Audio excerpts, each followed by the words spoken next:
My name is Geir Sekkesæter. I work for OSM Maritime Services, and I'm responsible for technical operations in Europe. Can you briefly explain the fleet that you manage? Yeah, we manage altogether in Europe 140 ships. Totally in OSM is like 240 ships.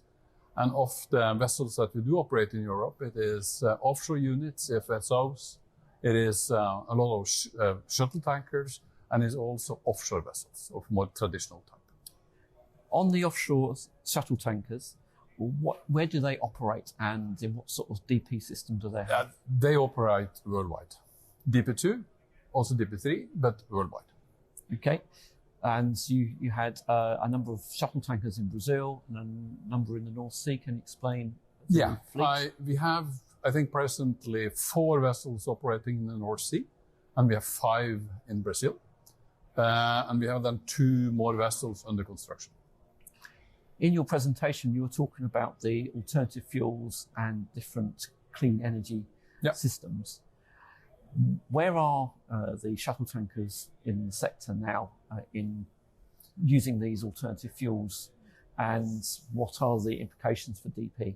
Yeah, we are presently, as I said, I guess earlier, we are running vessels on LNG, and also, more traditionally on heavy fuel, also with scrubbers. When we started with LNG, we had some issues because of reaction time, for the engines. So it ended up in some blackouts and stuff like that. So it required a little bit of sort of tuning in order to get it all to work. But I think today it's working fine. Excellent. And what do you see happening in the future with the different type of fuels and the different type of green energy systems?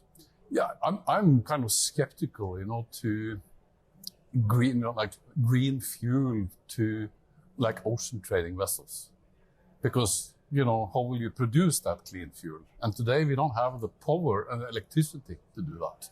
So to go for like blue ammonia and stuff like that, that is something you can do in a transition. This is generally for shipping.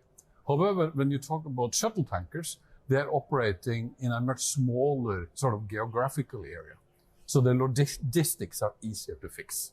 So that's also what you have seen, for example, on offshore vessels, which in the North Sea have been operating on LNG. Although there's not a big infrastructure for LNG, you can manage it in a smaller area.